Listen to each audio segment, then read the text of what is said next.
Hi everyone. We've all experimented with AI by now, but we've also experienced those frustrating moments when a chatbot makes up facts or hallucinates. Today, we're diving into Gemini Notebook, formerly known as NotebookLM. Google rebranded and upgraded this tool to be your ultimate source-grounded research assistant. Unlike standard AI chatbots, Gemini Notebook works only with the curriculum materials you give it. In this video, we're going to cover the core principle that makes it safe and reliable for our classrooms, the walled garden. As teachers, our primary concern with AI is accuracy. Standard AI models act like a student who read the entire open internet. They know a lot, but they easily mix up sources or fabricate details.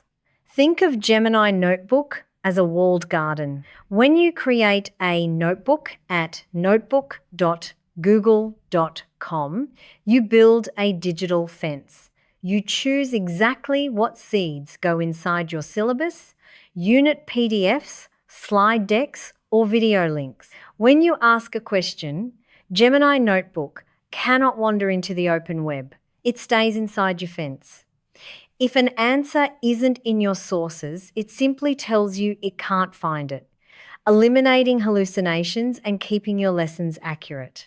As soon as you upload your documents, like these 3 PDFs on Victorian mudlarking on the left, Gemini Notebook instantly generates a high-level summary right in the center panel. Notice on the right panel under Studio how we can turn these sources into an audio overview, a quiz, or even a slide deck with a single click. Best of all, because we are using our school's Google Workspace for Education account, your garden is private.